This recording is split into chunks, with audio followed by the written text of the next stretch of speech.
السلام علیکم میرے پیارے پاکستانیوں۔ آج ہم بات کریں گے سیاست اور مہنگائی پر۔ تو سیاست جو ہے وہ تو ہمیں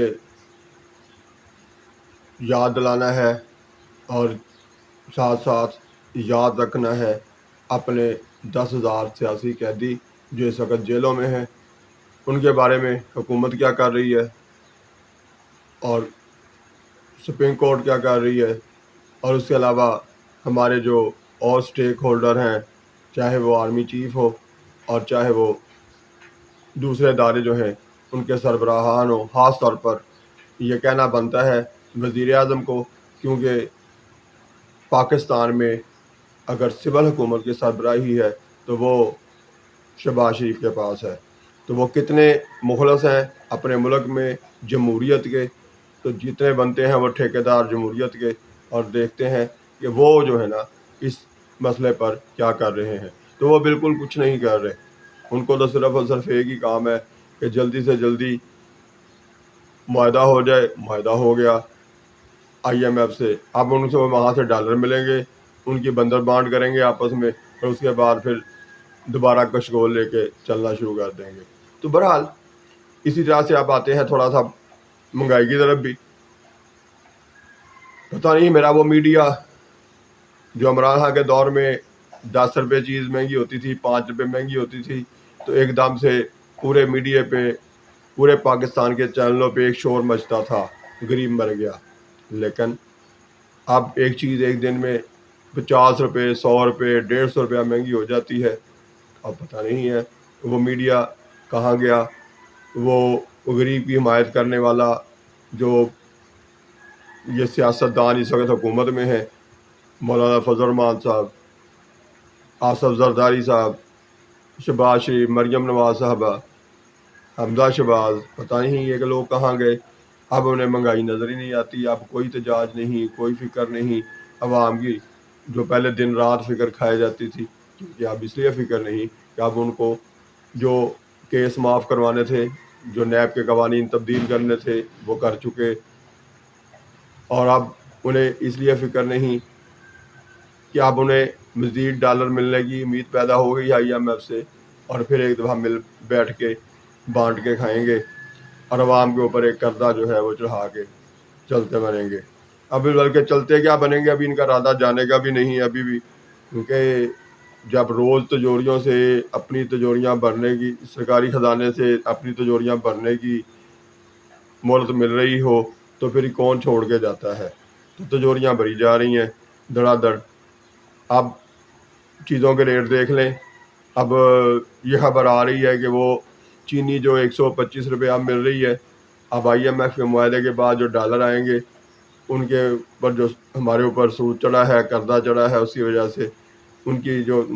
تیز ترین شرائط ملی ہیں ان کی وجہ سے وہی چینی 180 کی طرف جائے گی۔ پٹرول پر لیویز جو ہے اس میں بھی اضافہ کیا جائے گا، ڈالر کا ریٹ ویسے بھی بڑھ رہا ہے تو وہ بڑھتا جائے گا اور ہمیں مزید چیزیں مہنگی ملتی جائیں گی۔ تو یہ ہے ہمارے ملک کی صورتحال، جس پر دل جو ہے وہ پہلے تو ہم سنا کرتے تھے نا صرف کہ دل خون کے عنصر ہوتا ہے، اب ہمارے اوپر جو بیت رہی ہے اس کی وجہ سے ہمارا جو حال ہو رہا ہے وہ واقعی دل جو ہے وہ خون کے آنسو ہوتا ہے۔ اب میں یہ صرف کہنا چاہتا ہوں کہ یہ مہنگائی جو ہے اس کو کنٹرول کرنے کی طرف بھی تو توجہ دی جائے نا۔ اس پر کوئی حکومت کا کبھی دیکھ لیں، کوئی اسمبلی میں جتنے بھی بل یہ 1.5 سال میں یا 1.25 سال میں جو پیش ہوئے ہیں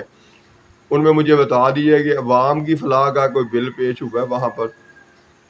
صرف اپنا نیب کے قوانین تبدیل کیے گئے، صرف نواز شریف کو واپس لانے کی راہ ہموار کرنے کے لیے کبھی کوئی قرارداد، کبھی کوئی قانون، کوئی کچھ۔ اسی طرح سے سپریم کورٹ کا گلا دبانے کے لیے سموٹو ایکشن جو ہوتا ہے اس پر پابندی، پھر اس کے بعد ججوں کی توڑ جوڑ جو ہے وہ ہو رہا ہے تاکہ وہ بھی سارے مل کے بیٹھ کے ایک فیصلہ نہ کریں اور حکومت کو ٹف ٹائم نہ دیں، نہ وہ فوجی عدالتوں کے خلاف ایکشن لے سکیں۔ یہ سارا کچھ ہمارے ملک میں ہو رہا ہے، اور ہم عوام نے صرف ٹیکس دینا ہے، جتنا بھی بڑھ جائے ہم دیتے رہیں گے، ہمارا کام صرف ٹیکس دینا ہے۔ باقی ہمارے جو بڑے ادارے ہیں یا عہدے دار ہیں، وہ صرف آئین میں لکھا ہوا ہے کہ ان کی فلاح کے لیے کام کرنا ہے، ان کے لیے انہوں نے سہولتیں فراہم کرنی ہے، ان کو انہوں نے آسانیاں دینی ہے، وہ صرف آئین میں لکھا ہوا ہے، عمل کرنے کے لیے کچھ نہیں ہے۔ عمل صرف اتنا ہی ہے کہ عوام ٹیکس دے، مزید ٹیکس دے، پھر اور دے، اسی طرح سے باہر کے سے قرضہ، IMF سے قرضہ لیتے جاؤ، اپنی تجوریوں میں ڈالتے جاؤ، لیتے جاؤ، اپنی تجوریوں میں ڈالتے جاؤ۔ ہمارا یعنی مین ایم ہی یہی ہے، اس کے علاوہ اور کچھ نہیں ہے۔ کہاں عوام کی فلاح کی کون سی بات ہوئی ہے اس 1.25 سال میں، اور کس نے کی ہے، کون سی اسمبلی میں ہوئی ہے، مجھے کوئی ایک بھی چیز نکال کے دکھا دے۔ تو اس لیے میں عوام سے بھی یہی کہوں گا کہ اب ہمیں ہوش کے ناخن لینے ہیں، خود بھی ٹھیک ہونا ہے، اپنے آنے والی نسل کو بھی درست راستے پہ لگانا ہے۔ کبھی بھی ان کے چنگل میں اندھا بھی نہ پھنسیں، الیکشن جب بھی کروائیں ان کے خلاف ڈالنا ہے ووٹ، ہر حال میں انہیں ہمیشہ ہمیشہ کے لیے دفن کرنا پڑے گا، کیونکہ کوئی عوام کی بات نہیں ہے، نہ نواز شریف کے منہ سے، نہ شہباز شریف کے منہ سے، نہ اسد زرداری کے منہ سے، نہ ہی بلاول کے منہ سے، نہ مریم کے منہ سے، نہ حمزہ شہباز کے منہ سے، کسی کے منہ سے بھی مجھے بتا دیں کہ عوام کے لیے کوئی بات ہوئی ہے۔ جب بھی ہوتی ہے PDM میں سارا کا سارا ٹولہ جو ہے، ان کو صرف ایک ہی بہار چڑھا ہوا ہے کہ عمران خان سے جان کیسے چھڑوائیں، نیب کو ختم کب کریں، کیسے کریں، جو باقی تھوڑے بہت قوانین رہیں گے ہم نیب کی وہ بھی ختم کر دیں تاکہ آسانی ہو جائے انہیں، جو کچھ بھی یہ لوٹیں، جتنا بھی لوٹیں، کوئی پوچھنے والا نہ ہو۔ تو یہ ہمارا یعنی اداروں کا حال یہ ہو گیا ہے۔ اسی طرح سے جو ادارے ہمیں یہ پہلے انہیں کو پکڑ پکڑ کے بتاتے تھے کہ انہوں نے یہ چوری کیا ہے، یہ چوری کیا ہے، آج کل وہ بھی سو رہے ہیں، بلکہ وہ ان کے پیچھے کھڑے ہو کے وہ بھی ساتھ ساتھ اپنے جیبیں جو ہیں وہ بھی بھر رہے ہیں، وہ بھی اپنی تجوریاں بھر رہے ہیں۔ کسی جگہ سے بھی مجھے کسی جگہ سے بھی یعنی کسی پریس کانفرنس میں، کسی چاہے وہ DGSPR کی پریس کانفرنس ہو، چاہے وہ سیاستدانوں کی ہو، چاہے وہ بات اسمبلی میں ہو رہی ہو، چاہے وہ کہیں بھی ہو رہی ہو، کسی جگہ بھی عوام کی سہولیات کے لیے، عوام کی بہتری کے لیے کہیں کوئی جملہ سننے کو ملے تو پھر میں یہ احتجاج جو ہے، مہنگائی کے خلاف بات کرنا جو ہے پھر میں چھوڑ دیتا ہوں۔ لیکن کہیں بھی نہیں، کہیں کوئی ذکر نہیں عوام کا، عوام کی فلاح کا، عوام کی بہتری کا، کہیں کوئی ذکر نہیں، کوئی ایک جملہ نہیں۔ تو پھر ہم آئندہ الیکشن میں ان کو ووٹ ڈالنے کیوں نکلیں؟ ہمیں ان کے خلاف ووٹ ڈالنا ہے، ان کو رگڑا دینا ہے، جیسے انہوں نے ہمیں 1.25 سال میں رگڑا دیا ہے کہ پٹرول جو تھا 150 روپے تھا، اب وہ 250 روپے ہے، ڈالر کی قیمت 188 تھی، اب وہ 300 کے قریب ہے۔ تو اس طرح سے جب یہ ہماری فلاح کا، ہماری بہتری کا،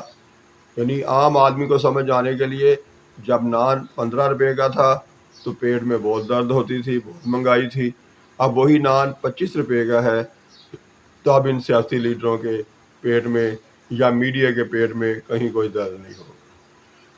میں تو حیران ہوں کہ اب یعنی کہاں گئی وہ جدوجہد جو ہر ادارہ اپنے لیے کرتا تھا۔ وہ جی دیکھیں جی ہمارے اوپر جناب علی جو قوانین بن رہے ہیں ہم نہیں مانتے، ہم آزاد میڈیا چاہیے جی ہمیں، میڈیا والے بھی بس ہو رہے ہیں۔ اسی طرح سے سپریم کورٹ کے وکیل جو ہیں وہ بھی بڑی آزادی کے نعرے مارتے تھے، جی عدالتیں آزاد ہیں، جی پریشر سے، حکومت کے سکنجے سے آزاد ہیں۔ اب وہ وکیل، وہ جج، وہ کہاں سو رہے ہیں؟ اسی طرح سے یعنی جہاں دیکھو، جس طرف دیکھو، ہر طرف یہی ہے، ایک عام آدمی سے لے کے وہاں پر بھی یہ ہو رہا ہے کہ جو غریب آدمی ہے، کمزور ہوتا ہے، دونوں میں سے وہ لڑتے ہیں آپس میں، تو جو کمزور ہوتا ہے اس کو زبردستی دبا لیا جاتا ہے، چاہے قانون کے مطابق وہ چاہے درست ہو، وہ اپنے طرف سے وہ رائٹ پر ہو، لیکن اس کے باوجود بھی وہاں پر بھی اس کو غریب کو ہی دبا لیا جاتا ہے۔ تو یہاں چھوٹے سے مسئلے سے لے کے وزیر اعظم تک، یعنی جتنا بڑا ڈاکو، جتنا بڑا چور ہوگا، جتنا بڑا لٹیرا ہوگا، اتنا ہی بڑا عہدہ ہوگا۔ کون نہیں جانتا آصف زرداری کب 10% مشہور ہوئے تھے، کب وہ پھر 100% بن گئے۔ کون نہیں جانتا شہباز شریف کو، نواز شریف کو، دونوں کا ایک کا باپ جو ہے وہ کہتا ہے میرا باپ غریب تھا، دوسرا کہتا ہے جی نہیں جی میرا باپ امیر تھا۔ اب اتنے امیر ہیں کہ ان کی آنے والی 100 پشتیں بھی ان کے اکٹھے کیے ہوئے مال پر اگر ساری عمر بیٹھ کے صرف کھاتی رہیں تو وہ ان سے ختم نہیں ہوگا۔ تو میں 24 کروڑ پاکستانیوں سے مخاطب ہوں کہ آپ یہ 600 چور لٹیروں سے جان چھڑوانے کا ہر طرح سے جہاں جہاں بھی موقع ملے، جیسے جیسے بھی آپ کو احتجاج کرنے کا موقع ملے کریں، اور جلدی سے جلدی الیکشن کروائیں، اور الیکشن میں ان سب کی صفائی کر کے رکھ دیں، ان کے خلاف ووٹ ڈال کے، کیونکہ جب انہیں 1.25 سال میں عوام کی فکر لاحق نہیں ہوئی تو ہمیں آنے والے کل میں ان کی کیا فکر۔ تو اس لیے ہمیں ان سے جان چھڑوانے کے لیے مختلف طریقوں سے پرامن رہتے ہوئے جو بھی آپ لوگ کر سکتے ہیں احتجاج وہ جاری رکھیں۔ ہمارا پاکستان ہم عوام کے لیے ہے، اور ہم عوام ہی ان چوروں لٹیروں سے جان چھڑوائیں گے۔ کوئی باہر سے آ کے ہمیں آزادی نہیں دلوائے گا، ہمیں خود یہ آزادی حاصل کرنی ہوگی۔ اس کرپشن زدہ حکمرانوں سے بھی جان چھڑوانی ہے، اور آنے والے کل میں اپنے پاکستان کو بھی بہتر کرنا ہے۔ اب کی بات یہ ہے کہ آپ نے اب اس وقت جب بھی الیکشن ہو ووٹ ڈالیں ایمانداری سے سوچ سمجھ کے، اور کل کی بات یہ ہے کہ آج اپنے بچوں کو بہترین تربیت دیں، سب سے بڑھ کر انہیں صرف اور صرف ایک بات پہ پابند کریں کہ وہ سچ بولیں گے، جھوٹ نہیں بولیں گے۔ ایک ہی تربیت کریں کہ ہر قدم پہ ایماندار رہنا ہے، سیدھے راستے پہ چلنا ہے۔ یہ بچوں کی تربیت کریں اور کرتے چلے جائیں انشاءاللہ تعالی۔ جس طرح ان بے ایمانوں کی، چوروں کی تعداد بڑھ رہی ہے، اس کو روکنا چاہتے ہیں، اس کے آگے رکاوٹ بننا چاہتے ہیں، تو آپ اپنے بچوں کی تربیت ایمانداری کی طرف کریں، سچ بولنے کی تاکید کریں، اور جھوٹ سے بچنے کی بات کریں۔ تو اس طرح سے وقت آئے گا، میرا ملک، آپ کا ملک پاکستان جو ہے وہ ترقی کرے گا، اس میں بہتری آئے گی۔ سچ بولنے والوں کی تعداد میں جب اضافہ ہوگا، جب ایماندار لوگوں کی تعداد میں اضافہ ہوگا، تو انشاءاللہ یہی پاکستان ترقی کرتا ہوا دوبارہ سے ترقی کے راستوں پہ چل نکلے گا۔ قائم رہے میرا اور آپ کا پاکستان۔ خیال رکھیے اپنی فیملی کا، اور سب سے بڑھ کر اپنے پیارے وطن پاکستان کا۔ اللہ حافظ۔